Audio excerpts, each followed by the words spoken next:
Welcome back, everybody. So today is a very, very, very special episode. I think it's an episode that is actually going to blow your mind. Um, Today, we're going to dive into hacking, ethical hacking, and a really cool system called Humanic AI.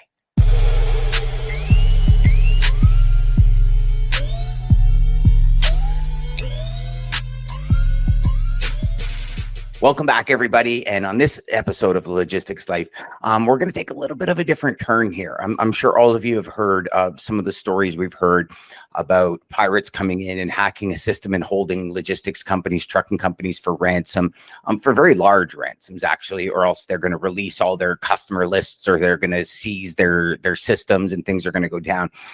Today, I've got Niraj Singh with me. And Niraj, very interesting story here. Niraj is what we call an ethical hacker. And, it's interesting because I asked him what was an ethical hacker. I don't know about all y'all, but I just started watching the Sean Ryan show and he had an ethical hacker on that was literally identifying pedophiles and stuff in seconds and just taking them down. So I'm really excited, Niraj, to get into this call with you today because I'm a tech geek myself. But I'm very curious to see how exposed we actually are in this world when it comes to tech. I mean, sitting at the local Starbucks, jumping on their Wi-Fi instead of doing it from your cell phone. And so I've got a couple of different questions for you, but if you can, just share with the audience who you are, where you came from, and we'll go from there, my man. Absolutely, Dan. Thanks for having me. Really excited to get this topic in discussion. I think ethical hacking, selling, what I do as of now. So how I started as a whole, I'll tell you my story. I'm a techie. I've done my computer science engineering. I'm a bachelor's. Then I did Oracle DBA certification. I went into DBA, and then I thought, you know what? Let me actually get my hands dirty in hacking. And then I applied for ethical hacking certifications. I did multiple certifications. Whoa, hold on. So you actually have ethical hacking certifications? I do have multiple certifications. Cool. Yes. Okay, go on. Sorry. Yeah. Perfect. No worries. So, if you're enrolling in any kind of activity, you should know how to be safeguarded, especially when it comes to hacking, right? Because every country has different kind of rules. I come from a country called India. When you come and say hacking, even if you put the word ethical in front of it, they would say this person is doing something illegal. They don't understand the ethical word, right? All right, so getting back to my story, I did my certifications, but one thing I always wanted to do is talk to people, have some human connections. And the way our ethical hackers operate in the world is they sit in silos with their laptops, with their systems, with their high-end systems, let me rephrase that, and then they just do their work, right? So then I turned into selling. I always wanted to sell, so I switched my career into selling. And I always relate. Currently, I'm working at Humanic AI. I'm the sales lead at Humanic AI. We believe in the buyer-first kind of a technique wherein you can connect with people the way they want you to connect, not the way how you would like to connect with them. And I relate with that a lot. And I simply say, hackers and sellers are very similar, which we can touch base on when we discuss, but I can deep dive more into it. I think that's I'd like you to dive right into it. I want to know how hackers and salespeople are similar. I really am interested in this. See, I'll tell you one thing, what hackers are doing at the moment, right? I won't call them hackers. They are wannabe hackers. Let me rephrase that. Okay. What they do is they have learned some quick techniques, right? Back in the days, let's say you go back 15 years ago, if you want to be a hacker, you would read books, need to go online. Now, going online was difficult at that time also, by the way. 15 years ago, there was very less content related to hacking or cybersecurity. Let me rephrase on that front. Now, you go on Reddit, you go on YouTube, and there are wannabe coaches also that simply comes and say, I can teach you hacking in 3 months. Take a pause over there. Let me simply address it to the students, the ones who want to get into the field. You can learn the basic techniques from there, but the expertise needs to come within yourself.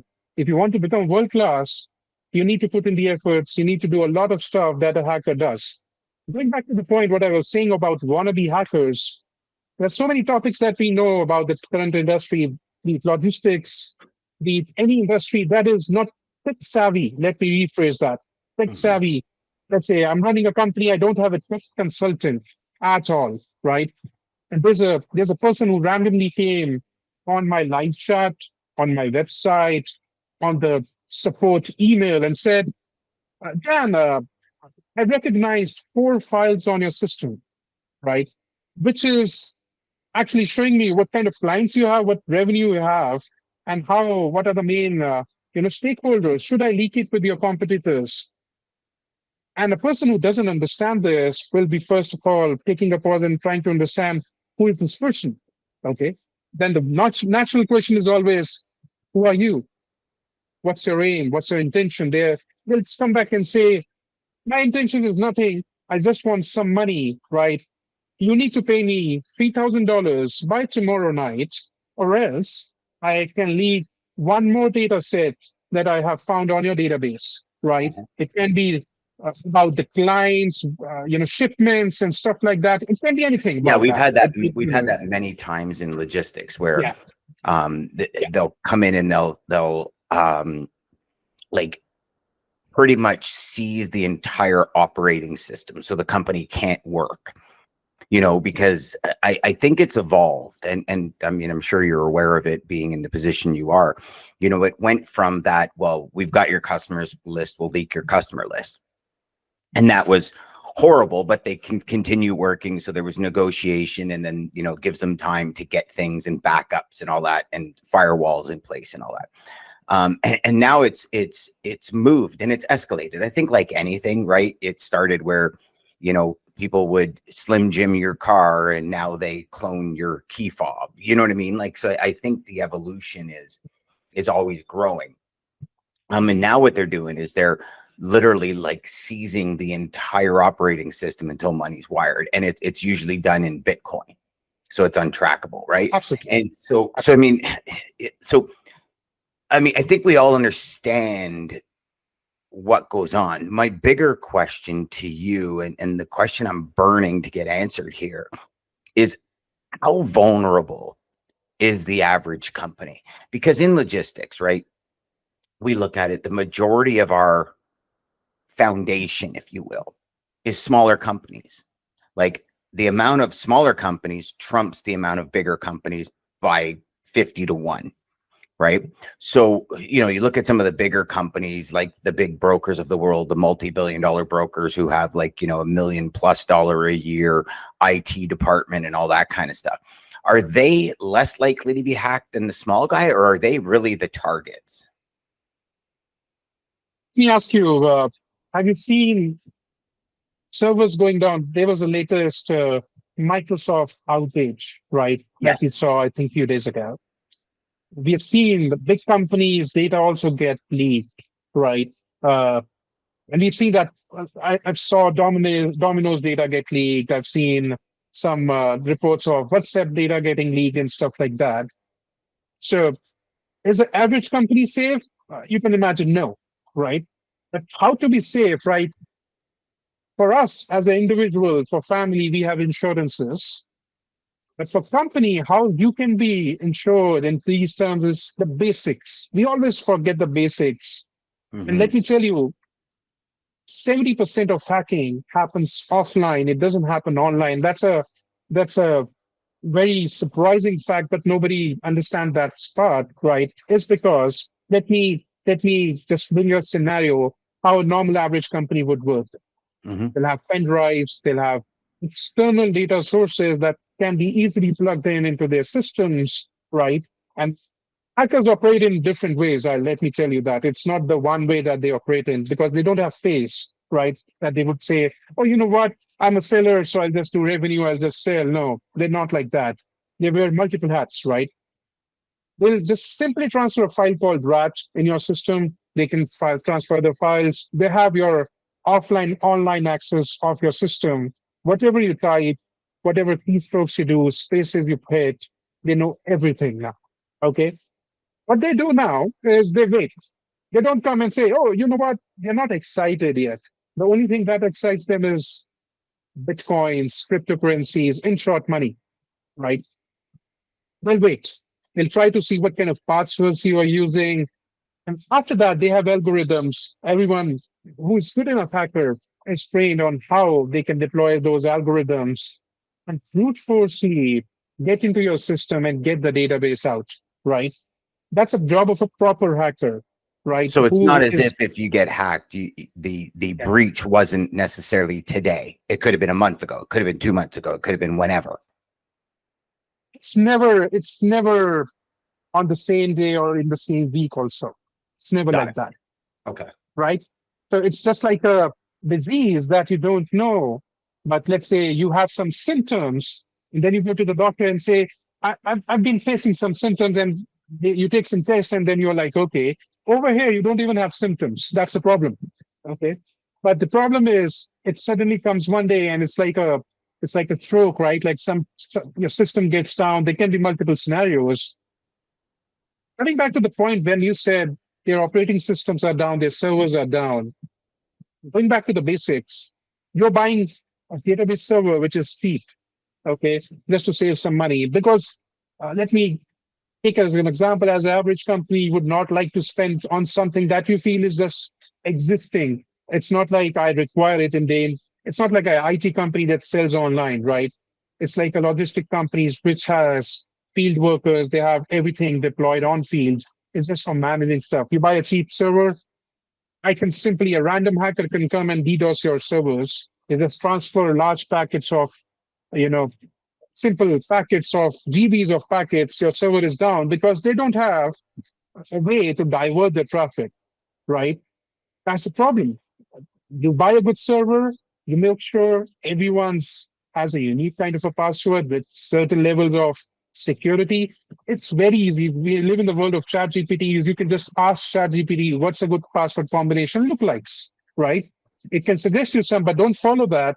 You make your own combinations by your Hmm. own way, okay? Make that, do some due diligence, right, about how you basically get external files into the system, how you share your data online, what is the compliance. And it is cheap, by the way, in today's world. There's so many options that you can go for, which can make sure that your compliance piece is top notch. At least from the standard that a wannabe hacker cannot come and just, ask you for a ransom online just to pay and get their, dinner or whatever you say, a weekly kind of a payout, right? So that's the basic. In selling also, Dan, if I go back to the selling part, today's sellers are not doing the basics, right? They're doing all the high-end technical stuff. They use ChatGPT for emails and whatnot, research and whatnot. How many sellers do try to find and build that trust when they're talking to someone? Nobody focuses on trust and rapport building. Only a few of them focus. I'm not saying the whole majority does, but only few people like to be consultant rather than being a seller. Everyone Mm. wants to come on a call and say, Dan, let's sell this. Let's start today. Let's buy today. Right. Let's get this going. So that's my perspective on what the current world look like. Yeah. I love it. I love it. So how so then now we've got the dark side, right? So I call it the dark side, and this I call it the Jedi Knights. So now you're on the Jedi Knight side. You're the ethical hacker. So would and I'm just, and again, I'm ignorant to it and I apologize. Um, I saw on the Sean Ryan show that I was watching about ethical hacking, it was people that are using these skills to catch bad guys, not necessarily hackers, but bad guys in other fields and stuff, and hackers as well. But it's opened up this whole world. So what brought you from that world over to being head of sales at Humanic? I'm head of sales. I'm a sales lead, by the way. Head of sales is Sales somebody lead. else. But Yeah. right. Uh, See, I'll tell you, again, that space is a very competitive space. I could not have survived, I'll be honest, right? Really? Uh, absolutely. Oh, Absolutely. wow. The information I have, I think I'm a starter, okay? If you play games, we use the term called newbie, right? Right. I'm a newbie in this field, right? I'll be honest, you see one hacker that is really top notch. He might be ethical and unethical. There's one that is better than them, right? Who's sitting okay over there. Uh, we, big companies, let me ask you this question, Dan. Big companies have security consultants, they have Hmm. in-house teams. Still, they are vulnerable. You know how much a security expert gets paid in a private company? I'm not even talking about governments, right? Governments have top-notch hackers, right? And I'll tell you a different story, but it's off record kind of a story that we can touch base on.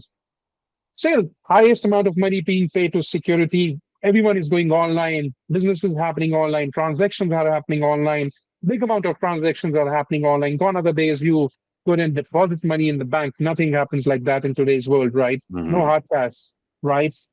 Uh, I would be interested to see what Amazon's security budget is, because I would think that Absolutely. would be insane. I mean, and to think, they own a lot of it, the space, and it would still be insane. So let me ask you this, Humanic, give us a rundown of what it is and how it helps salespeople be more productive.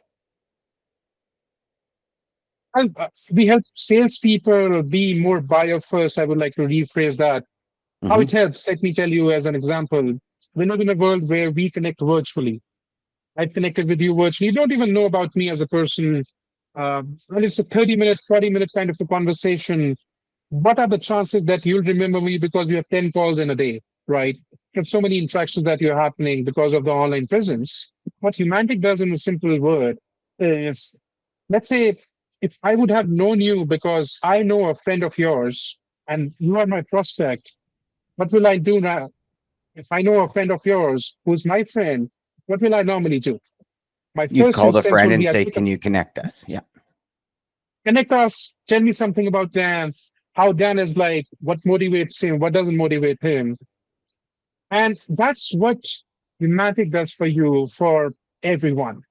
Okay. What it does, and let me rephrase and stress on this again, is that in the rise of automation, when we saw COVID happen, automation was on high rise. Yeah. As a buyer, you receive 100 emails, how many calls?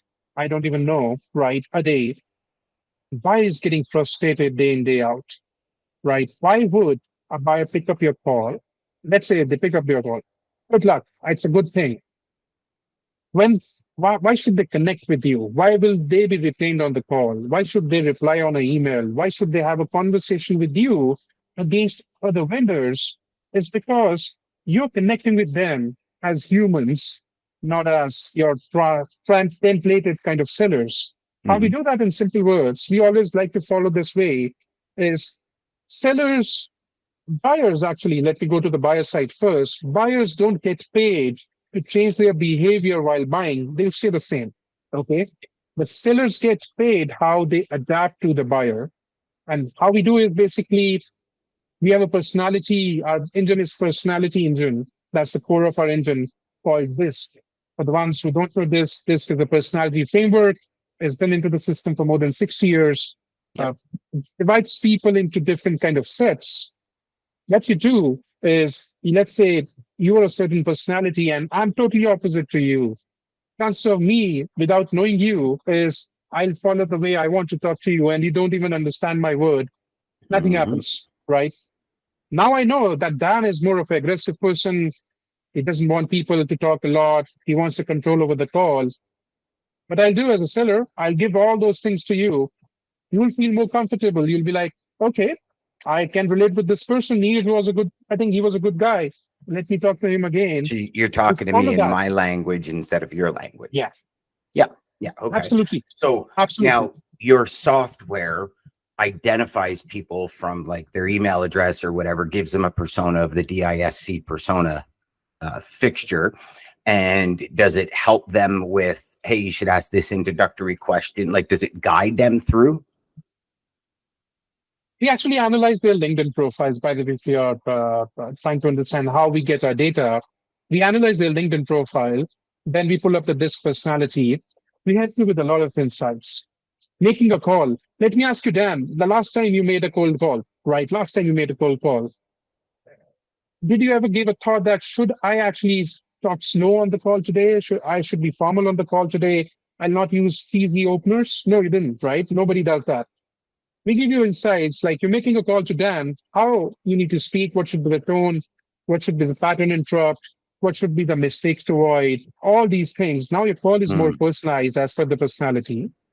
You get a lot of emails, Dan, right? Everyone uses salutations, greetings. That's the standard of cold emails. Hey, Dan, I hope you're doing well.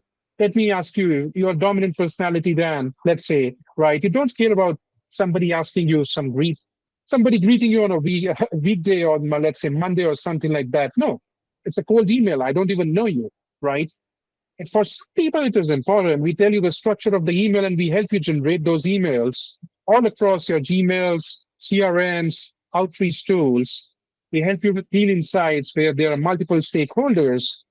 In short, Dan, it's from top of the funnel till the bottom of the funnel. We are with you and we make sure that you become more buyer first, more personalized. And one more important thing that we do is make sure you do a lot of research about the prospect before you even talk to them. That's very important to have a consultative approach rather than just going inside the call and saying, let's see what happens. Right. So that's mm. the thing that we do. Yeah. That's very cool. Very cool. I think it's super cool the way you've, transitioned from one to the other. And I see them both as polar opposites. And I like the way you actually put it together where, it makes sense to me now. At first, I was like, I don't know if you, to everyone watching and listening, when I were off air, I'm like, how am I going to relate this back to the audience? Like, and it was really, but after you just said that, I'm like, yeah, okay, that makes total sense to me now. It really does. And I think, being able to gain insights in people. I mean, listen, as well as I do, everything in sales is meeting the prospect where they're at, where their head's at. Right. Yeah. And there is a huge disconnect in the world of sales where people are like, well, I sell this way. And it really doesn't matter how you sell. It's how your customer receives the message. Right. Because sales is a transfer of energy. It's really all it is. And Yes. if we can match the other person's energy, for me, it's I come in very high energy. I come in very excitable, and that works with some people. And some people are like, oh my Lord, I got to get away from this guy as fast as possible. And I get that. Some people like it. Some people don't. Some people are like, whoa, Dan, you gotta slow down here, man. You know what I mean? And other people, it energizes them.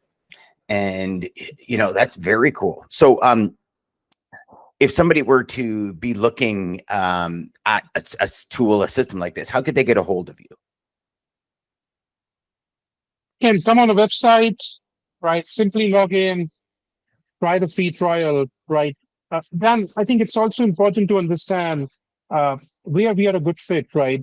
We are a good fit at companies. Typically, sellers does this very big mistake that they feel everyone is a good fit because they have reached out to them, right? Mm, They're a good fit for the people who actually want to take a pause, research about the prospect, and then go in a meeting. They're not for the ones who want to do fast selling. And I appreciate the fact they might be doing that because it's working for their business, right? For mhm. that business, if we are not a good fit, we're actually number two, by the way, if you don't know, in the Northern American market, mid market zone, on the adoption front across 300 AI tools. Number one is Salesforce, right? That's the big beast. We can't beat trails this early, right? We're too small to beat them. But number two, being number two as a startup, having I think around Fortune 500 clients that work with us. The best part that typically it's the best fit that we normally have is the enterprise kind of selling because Mhm. they are the ones who requires these insights big time. So they can reach out to me at leaders@humanic.ai on my LinkedIn, on website. I have no problems, right?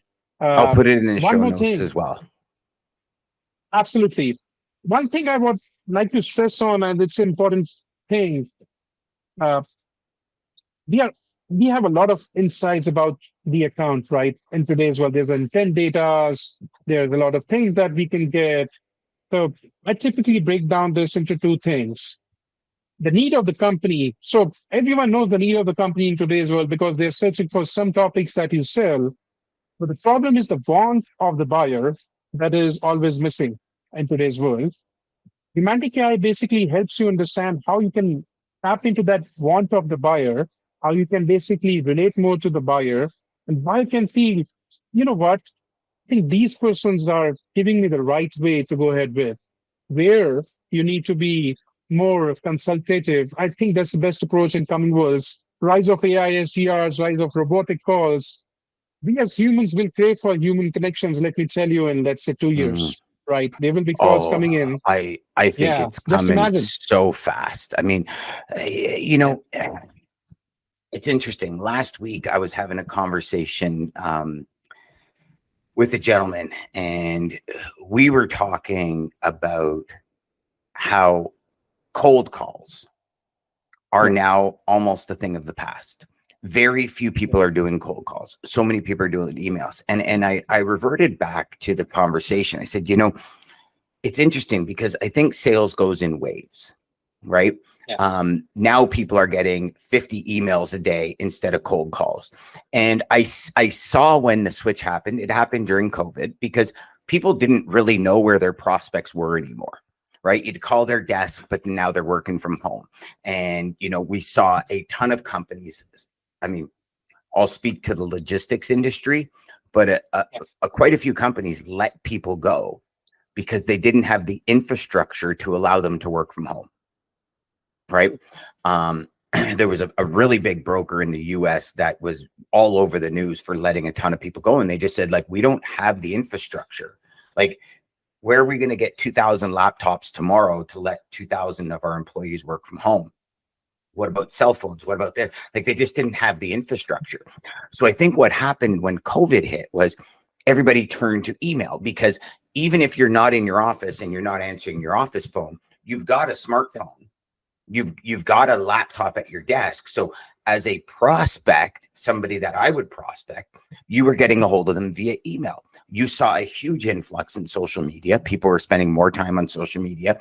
And I think it's changed now. I think it's reverted back to old school. And it's almost to a point where when you make a call and get a hold of somebody, it's refreshing because it's not another email they need to read.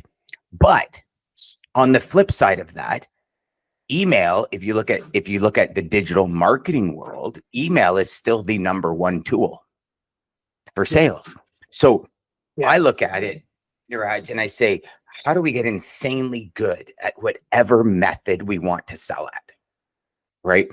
And if you look at email, and the way I look at your software, and the way I looked at it was, this will help me get insanely good at crafting direct messages that resonate with the person I'm trying to get a hold of. Right. And even at that, if it can help me craft questions, understand the personality, when I'm speaking to the individual, I can adopt my questions, my tone, my influx in my voice. I can adopt it all to their direct processing system, that they will process that information better. And I think the speed in which you can get it done matters the most. So, for example, you would normally have to, if you were talking about the D.I.S.C method, you'd have, kind of that one page where D, and then this is the persona of D.I.S.C. And, you're looking at, and then you would go through their social posts, you would go through their LinkedIn profile, you would check their schooling, what they went to school for, because, accountants, they all kind of come into a different profile, the D.I.S.C profile, right? And you look at it and you're like, for me anyways, the process was, okay, 25, 30 minutes to do this. I make the call and they're like, well, we're under contract for a year, so call me back in a year. There's no way I'm getting business from them because they're under contract. And I'm like, well, I just wasted 30 minutes of my time. So to be able to do this in a minute or two, I think increases velocity, increases productivity. Absolutely. See, I tell you, not even this, right? The rise of AI is also very important in the way we save time. We look at enterprise level research documents, you search about S10 reports about the companies, what the CEO has to say, relate with your solution and whatnot. That can be done within 2 minutes now. You don't need to employ a sales analyst or some, let's say, LDR that does it for you. Uh, to your point of saying, see, I'll tell you what I feel about the outreach in today's world. the omni-channel outreach is the best outreach. You can't simply say cold call or email or this will I work agree. with this person. I agree. The only thing that will work with the person is you catch the hold of the person, whether it be anything, social, LinkedIn, that is an important part that most of the sellers are not utilizing. Some are, but it's still early days. Email and phone calls are done to death, right? With parallel dialers, you can make multiple calls, sequences. Yep. Yep. You know the sequence email that way when it comes to your inbox, right? You know it's a sequenced email. You don't even empathize with the email, even if it's selling a good thing. Mhm. So my only way in suggesting it to everyone that's out there trying to do productive kind of selling is we always try to make sure that, you know, people and sellers in our company try to do more in order to get numbers, right?